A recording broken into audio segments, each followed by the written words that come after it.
Chance to choose its own tomorrow, free from the shadows of yesterday. In this century, we need a strong European Union that deepens the security and prosperity of this continent while extending a hand abroad. In this century, in this city of all cities, we must reject the Cold War mindset of the past and resolve to work with Russia when we can, to stand up for our values when we must, and to seek a partnership that extends across this entire continent.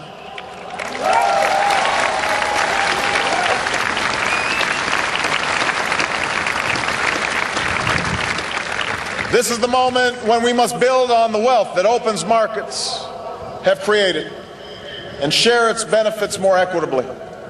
Trade has been a cornerstone of our growth and global development, but we will not be able to sustain this growth if it favors the few and not the many.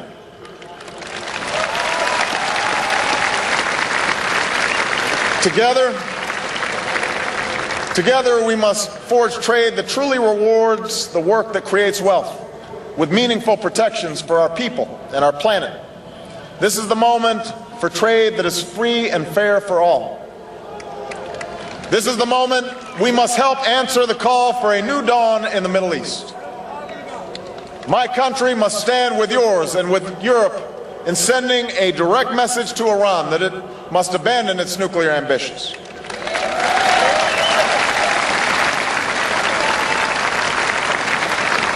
We must support the Lebanese who've marched and bled for democracy, and the Israelis and the Palestinians who seek a secure and lasting peace. And despite past differences, this is the moment when the world should support the millions of Iraqis who seek to rebuild their lives, even as we pass responsibility to the Iraqi government and finally bring this war to a close.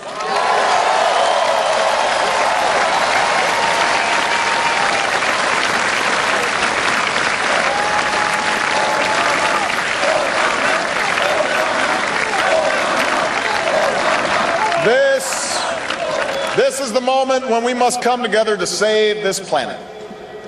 Let us resolve that we will not leave our children to a world where the oceans rise and famine spreads and terrible storms devastate our lands. Let us resolve that all nations, including my own, will act with the same seriousness of purpose as has your nation and reduce the carbon we send into our atmosphere.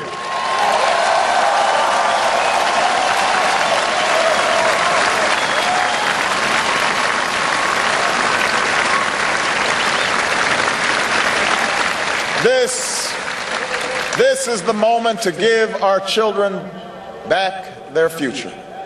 This is the moment to stand as one. And this is the moment when we must give hope to those left behind in a globalized world. We must remember that the Cold War born in this city was not a battle for land or treasure.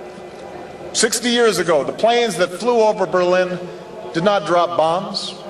Instead, they delivered food and coal and candy to grateful children.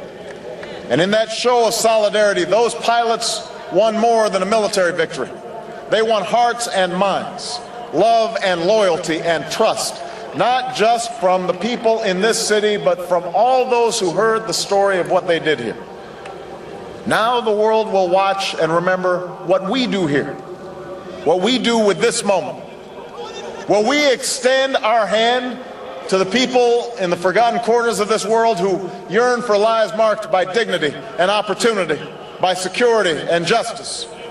Will we lift the child in Bangladesh from poverty and shelter the refugee in Chad and banish the scourge of AIDS in our time? Will we stand for the human rights of the dissident in Burma, the blogger in Iran, or the voter in Zimbabwe? Will we give meaning to the words "never again" in Darfur?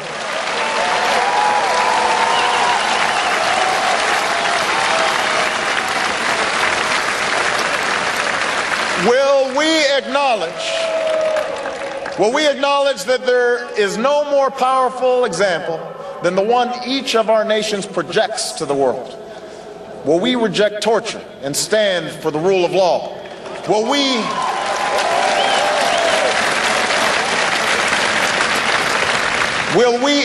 Will we welcome immigrants from different lands and shun discrimination against those who don't look like us or worship like we do, and keep the promise of equality and opportunity for all of our people?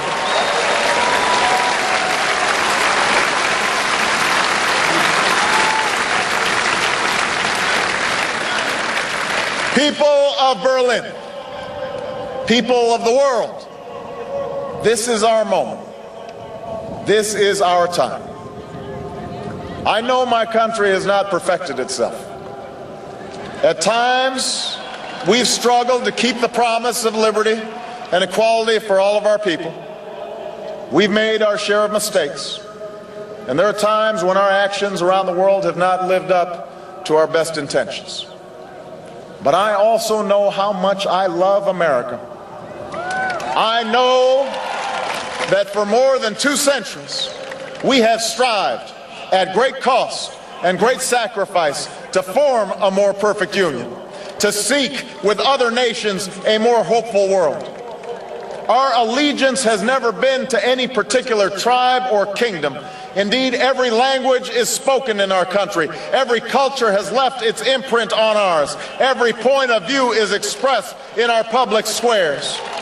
What has always united us, what has always driven our people, what drew my father to America's shores, is a set of ideals that speak to aspirations shared by all people.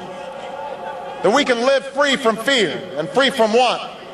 That we can speak our minds and assemble with whomever we choose and worship as we please. These are the aspirations that join the fates of all nations in this city. These aspirations are bigger than anything that drives us apart. It is because of these aspirations that the airlift began. It is because of these aspirations that all free people everywhere became citizens of Berlin. It is in pursuit of these aspirations that a new generation, our generation, must make our mark on the world. People of Berlin and people of the world, the scale of our challenge is great. The road ahead will be long. But I come before you to say that we are heirs to a struggle for freedom. We are a people of improbable hope, with an eye towards the future, with resolve in our heart. Let us remember this history and answer our destiny and remake the world once again. Thank you, Berlin. God bless you. Thank you. Thank you. All right, Barack Obama speaking to at least tens of thousands of people in